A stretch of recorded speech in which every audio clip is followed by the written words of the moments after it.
Hello everyone, I'm Steve Savant, syndicated financial columnist and money-colored commentator. On today's show, Prepare to Live Longer, part one of our series on building a firm foundation for retirement. Well, in our first segment, we're going to be talking about preparing to live longer. I am a child of the 60s. I'm a baby boomer. I'm a Medicare man. I'm a card-carrying full retirement senior and a Heckam home owner. Look at this.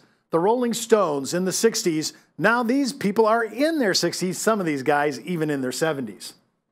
And during the 60s, Star Trek came on the scene with a lot of technology, some technology that we actually use today. It's really exciting. But one of the universal themes of the original Star Trek and its successor, Star Trek The Next Generation, was people living longer, and I mean a lot longer, even past the Guinness Book of World Records.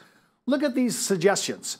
Dr. Leonard McCoy, the Admiral, was 137 years old when he actually stepped on the Enterprise D in somewhere, I don't know, I think it was like the 24th century. Look at the other age, Captain Montgomery Scott, who apparently, according to one of the episodes, was caught in a transporter beam for 75 years, and when he actually entered the Enterprise D, he was 147 years old. I know these sound fantastic, and this is science fiction, but is it going to turn into actual science fact? And then look at this. Ambassador Sarek, of course, he was a Vulcan, and that's a made-up, entity. But still, it says that he lived to 203 years, and he died on the Enterprise D. Are we now moving from science fiction to science fact? Consider the antediluvian period recorded in the book of Genesis. There's thousands of years that we're talking about when you look at the Bible and the biblical record. But consider some of these ages before the flood. Adam at 930, Seth at 912, Enos at 905, and the list goes down until you get the blockbuster age of Methuselah at 969. He died the year of the flood, but he didn't die because of the flood. Then after the flood, interesting, Genesis 6:3 gives a cryptic idea, it puts in motion, and it says that our days from going forward will be about 120 years. I don't know if that means the average human's going to be 120. I just know that it says it's 120. Now, it sounds pretty out there, but when you think about it, look at this statement here by Willard Scott. Remember, he used to say happy birthday to every single American who was turning 100. And of course, many times you would get your face put on the Smucker jar as he was the famous weatherman in the Today Show. Interestingly enough, if he took the time to say happy birthday to everybody that was turning age 100, he would have to use 90 minutes a day, 7 days a week, 365 days for the year to say happy birthday to everybody that's actually turning 100. I know it's hard to believe because your name could be on there someday. Consider my friend here, who I never met, of course, is Ida Mae Fuller. She paid into Social Security when it first began, and her total contribution was $24.75. She, according to the tables, she should have died around 62 to 65 years old using the 1941 CSO tables, which we used as the Social Security platform. But she actually lived to age 100. And so she took you home $22,888. She contributed $24.75. She took home $22,888.92. I'd say she got a pretty good deal. Think about this. Old Susanna just died last year in May 2016. She was the last surviving American tricentenarian. There's somebody in Europe, one more person left in the tricentenarian club, and she's trying to get old enough to maybe stay on and try to break the all-time record. But right now, old Susanna died at 116. She was a centenarian, she was a tricentenarian, and she was a super centenarian teenager, 116. And then, of course, Jean Clement, the all-time Guinness Book of World Records. She lived to 122 years, 164 days. Now, I know that you're thinking, Steve, these are the outliers. These are the extreme cases. But is it? Think about it. Right now, the #1 gerontologist in the world is out of Europe. He says that we're going to live, somebody is going to live to 150 years, and that person has already been born.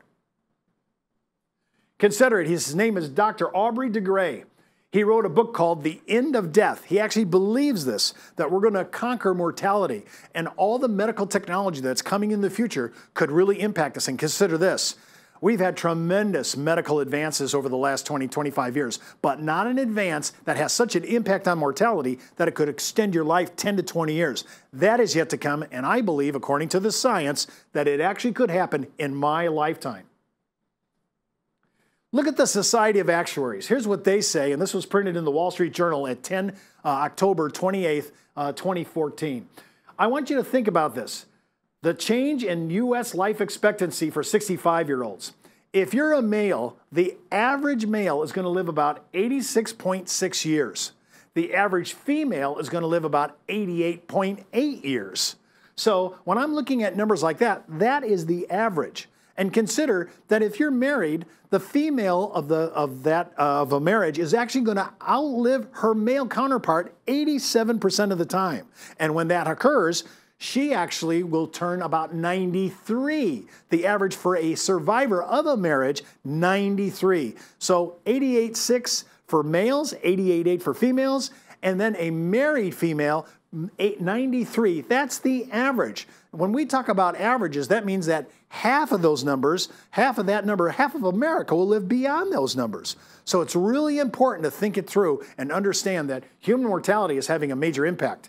Now, think about it. Today, the U.S. has about 72,000 people that are age 100 or older.